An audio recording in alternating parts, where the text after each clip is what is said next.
Assalamualaikum warahmatullahi wabarakatuh. Alhamdulillah. Alhamdulillahirabbil alamin arsala rasulahu bil huda wa dinil haqq liyuzhirahu 'ala dini kulli wa kafa billahi shahida. Asyhadu an la ilaha illallah wa asyhadu anna Muhammadan 'abduhu wa rasuluhu la nabiyya ba'da.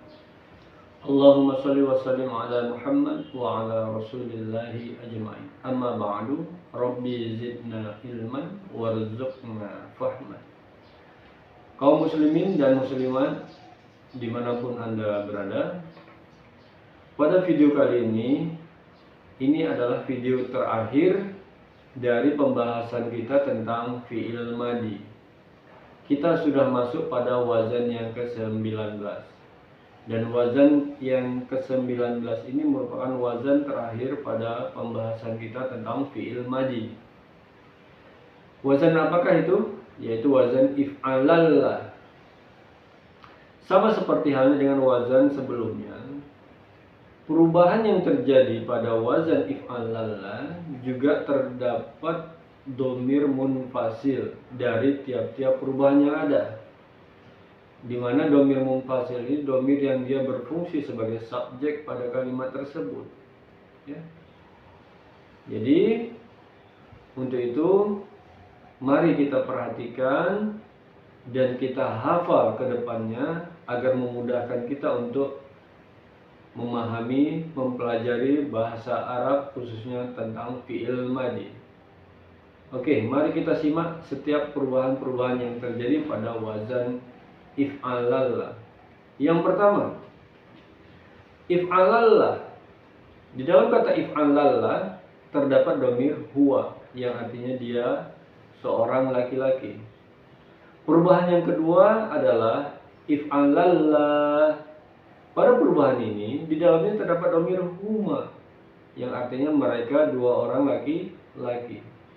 Baru perubahan yang ketiga adalah if'alallu. Pada perubahan ini di dalamnya terdapat dhamir hum yang artinya mereka laki-laki jamak.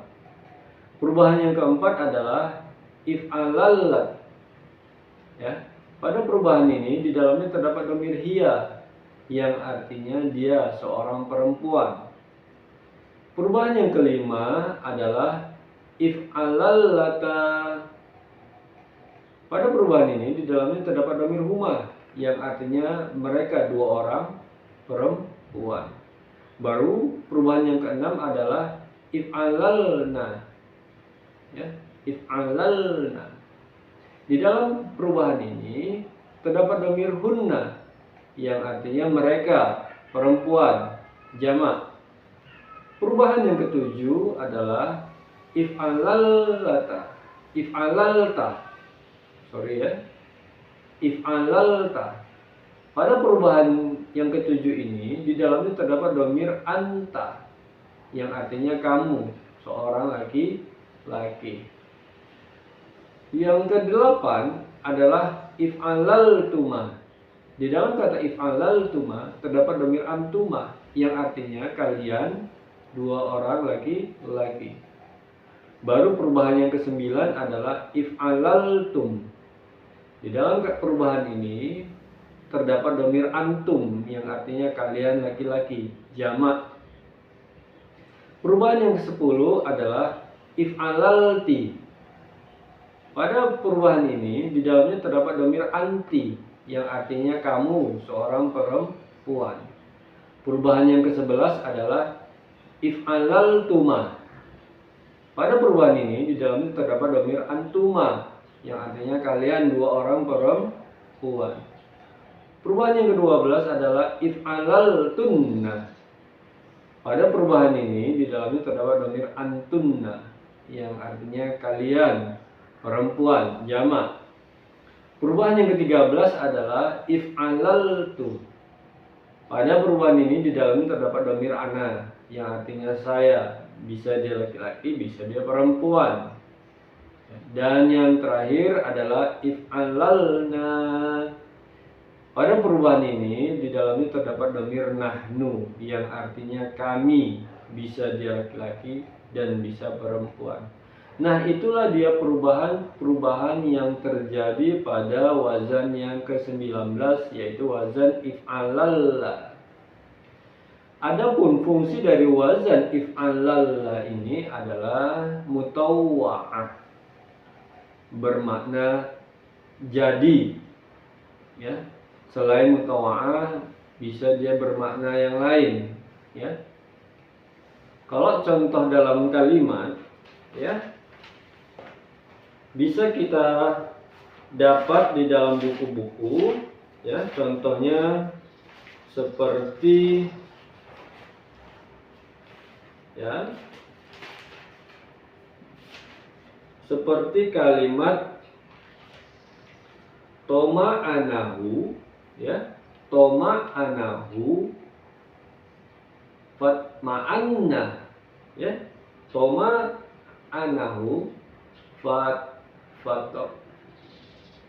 fatma'anna. Nah, dia menenteramkannya, maka dia pun jadi tentram. Nah, itulah contoh dalam kalimat secara umum. Fatoma'ahu fatma'anna, dia menenteramkannya, maka ia pun jadi tentram. Itulah makna dari mutawwa'ah secara umum dalam kalimat. Nah, apakah di dalam Al-Quran ada juga contohnya?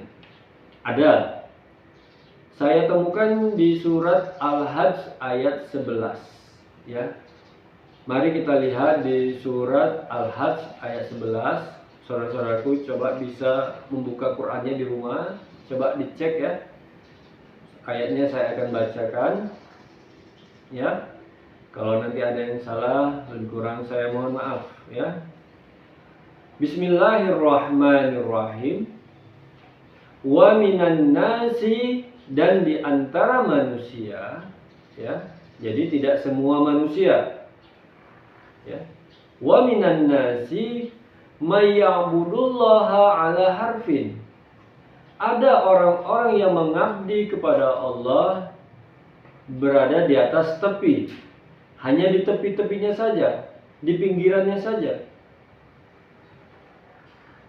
Bagaimana yang dimaksud dengan mengabdi atau beribadah kepada Allah hanya berada di tepi?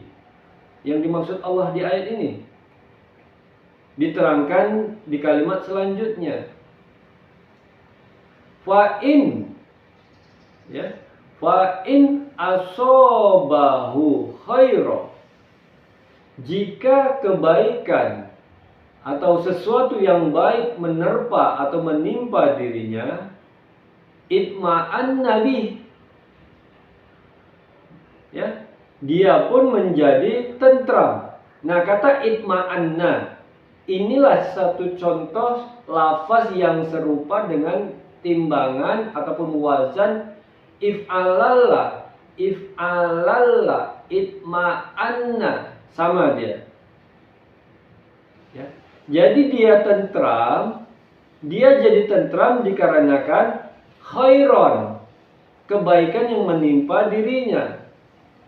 Jadi di dalam kata itma'anna ada makna mutawa'ah, makna jadi. Ya. Ya. Jadi dia tentram dikarenakan khairon yang menerpa dirinya. Kalau hal yang seperti ini adalah hal yang lumrah, wajar bagi setiap orang. Siapapun bisa melakoninya. Melakukan ibadah, baik itu sholat, mengaji, ya, dengan nikmat, dengan tentram, ya, karena ada yang support, ada kebaikan yang mensupport ibadahnya. Dia bisa tentram beribadah, dia bisa tentram mengabdi kepada Allah dikarenakan ada support, ada kebaikan yang mendukungnya. Jadi hal yang seperti ini merupakan hal yang wajar, siapapun bisa melakoninya. Ya, enak dia mengaji, enak dia sholat, enak dia beribadah dikarenakan ada segala sesuatu yang mensupport dirinya. Coba bagaimana kalau dibalik? Ya, lihat kalimat selanjutnya. Wa in asobathu fitnah. Nah, coba kita lihat. Jika fitnah menimpa atau menerpa dirinya, wa in asobathu fitnah. Jadi jika fitnah menimpa dirinya, jadi kata asoba ini juga bentuknya fi'il madhi. Ya, serupa dengan timbangan af'ala, ya. Itu sudah kita bahas ya pada wazan-wazan sebelumnya, macam mana perubahan asoba menjadi aswaba menjadi asoba, sudah kita terangkan di wazan sebelumnya. Sama seperti akoma, ya, aslinya adalah akwama, ya, serupa dengan timbangan af'ala. Macam mana akwama bisa berubah menjadi akoma, itu sudah kita dijelaskan di video kita sebelumnya pada wazan af'ala. Jadi wa in asobathu fitnah, ya, dan jika fitnah ataupun cobaan, ujian, teskis menimpa dirinya, sesuatu yang jelek, sesuatu yang tidak kita inginkan menimpa diri kita, apakah kita bisa setentram seperti yang tadi? Apakah kita tetap enak menjalankan ibadah kita kepada Allah jika musibah menimpa diri kita? Lihat kalimat selanjutnya. Inqalaba ala wajhi. Ya. Akhirnya wajahnya pun berpaling. Ya. Ya, wajahnya pun tidak enak lagi kita melihatnya. Ya. Ada keberpalingan dari yang awal. Yang awalnya dia enak beribadah, enak dia mengaji, dikarenakan ada sesuatu yang mendukungnya, mensupportnya, dikarenakan ada kebaikan, segala sarana dan prasarana yang mendukungnya. Nah, coba dibalik Allah balik kondisinya. Diuji dia dengan ketiadaan. Diuji dia dengan fitnah, ujian, sesuatu yang tak mengenakkan, sesuatu yang tak dia inginkan. Akhirnya dia pun berpaling, wajahnya pun berpaling. Contoh secara umum sering kita jumpai kalimat-kalimat, untuk apa ngaji, nggak bisa membuat aku kaya. Untuk apa aku sholat, nggak membuat aku kaya. Ini contoh-contoh kalimat yang seperti ini, itu menunjukkan inqalaba ala wajhi. Inilah contoh wajah yang berpaling tadi. Ya.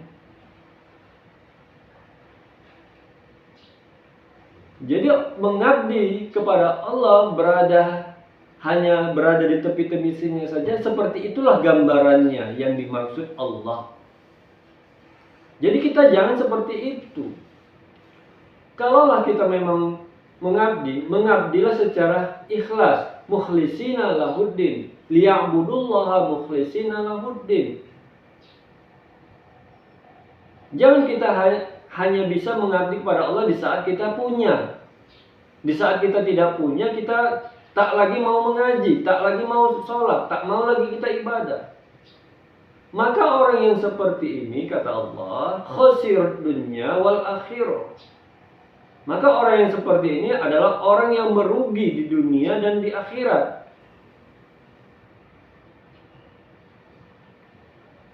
Baru ditutup dengan kalimat zalika huwal khusranul mubin. Yang demikian itu, ya,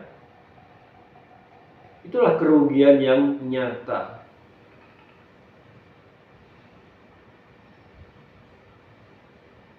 Jadi ayat ini menggambarkan, menjelaskan kepada kita semua, tetaplah kita istiqomah dalam beribadah. Apapun yang terjadi, kondisi apapun yang terjadi pada diri kita, mau itu kondisi kita dalam kondisi senang ataupun susah, tetaplah kita mengabdi kepada Allah. Di saat kita ada ataupun tidak ada sesuatu yang mendukung diri kita, tetap kita mengabdi kepada Allah. agar kita tidak merugi di dunia dan rugi di akhirat. Itulah harapannya. Ikhlaslah, tuluslah kita mengabdi kepada Allah. Jadi itulah dia contoh dari wazan if'alalla, itma'anna, contoh di dalam ayat Al-Quran. Itma'anna, if'alalla. Nah, itu contoh penggunaan wazan yang ada di dalam Al-Quran.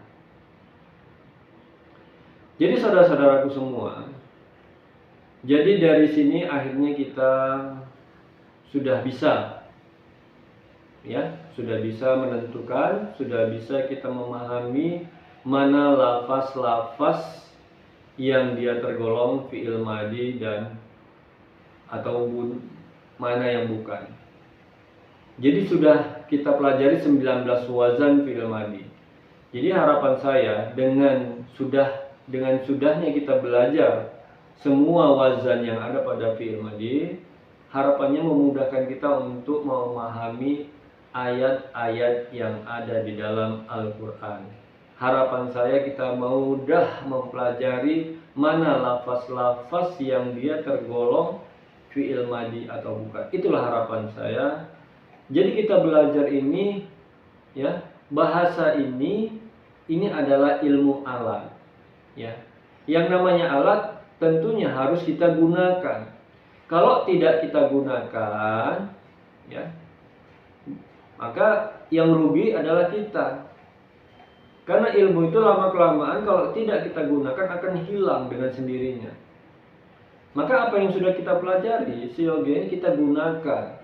Ya, kita praktekkan, kita coba memahami ayat-ayat Allah. Kita coba memahami kalimat demi kalimat, baik yang ada di dalam Al-Quran ataupun yang ada di dalam buku-buku. Sehingga jelaslah bermanfaat ilmu yang kita pelajari. Jadi inilah harapan saya. Jadi untuk video kali ini, ya, pelajaran tentang fi'il madi saya nyatakan sudah selesai. Mudah-mudahan Allah memudahkan kita untuk mempelajari bahasa Arab ini, dan mudah-mudahan Allah juga memudahkan kita untuk memahami ayat-ayat yang ada di dalam Al-Quran. Lebih kurang saya mohon maaf. Saya akhiri dengan billahi taufiq wal hidayah. Assalamualaikum warahmatullahi wabarakatuh.